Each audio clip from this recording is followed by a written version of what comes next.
شعبان المعظم اور شب برات، اہمیت، فضائل اور پیغام۔ شعبان، رمضان کا پیش خیمہ۔ شعبان کا مہینہ در حقیقت رمضان المبارک کا ایک مقدمہ اور تیاری کا وقت ہے۔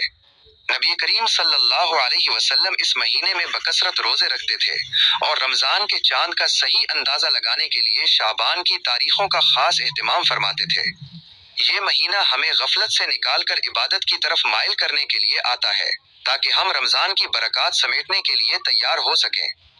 شب برات کی حقیقت اور فضیلت۔ شعبان کی 15ویں شب، شب برات اللہ تعالیٰ کی طرف سے خصوصی فضیلت کی رات ہے۔ اگرچہ بعض لوگ اس کی فضیلت کا انکار کرتے ہیں، لیکن حقیقت یہ ہے کہ یہ رات 17 صحابہ کرام رضی اللہ عنہم کی روایات سے ثابت ہے اور اسے شب قدر کے قریب درجہ دیا گیا ہے۔ یہ رات اللہ تعالیٰ سے اپنا ٹوٹا ہوا تعلق جوڑنے، تنہائی میں رونے اور گناہوں سے توبہ کرنے کا سنہری موقع ہے۔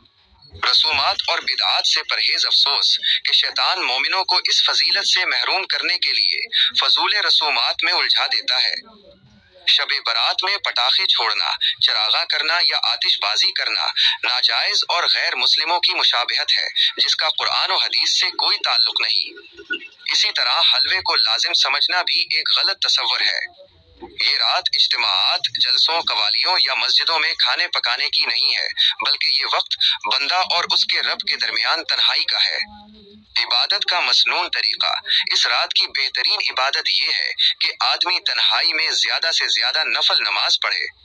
سنت نبوی صلی اللہ علیہ وسلم کے مطابق طویل قیام، طویل رکوع اور لمبے سجدوں کے ساتھ نماز ادا کرنا افضل ہے۔ ہمیں چاہیے کہ کم از کم قرآن کریم کا آخری پارہ یاد کریں تاکہ نفلوں میں لمبی صورتیں تلاوت کر سکیں۔ رکوع اور سجدوں میں بھی صرف تسبیحات پر اکتفا نہ کریں بلکہ مسنون دعائیں اور مناجات مقبول کی دعائیں کثرت سے پڑھیں۔ اللہ تعالیٰ خود پکارتا ہے کہ آؤ مجھ سے مانگو، تو اللہ کی رحیمی سے یہ بعید ہے کہ وہ اپنے بندے کی پکار کو رد کر دے۔ عالم اسلام اور فلسطین کے لیے خصوصی دعا۔ آج جب عالم اسلام شدید مشکلات کا شکار ہے، ہمیں اپنی دعاؤں میں پوری امت کو یاد رکھنا چاہیے۔ خاص طور پر فلسطین کے مظلوم مسلمان اور مجاہدین جو بدترین اسرائیلی مظالم کا سامنا کر رہے ہیں، ہماری دعاؤں کے سب سے زیادہ مستحق ہیں۔ شب برات کا ہم سے یہ تقاضا ہے کہ ہم ان کی فتح، استقامت اور ظالموں کی تباہی کے لیے گڑ گڑا کر معافی مانگیں اور اللہ سے مدد طلب کریں۔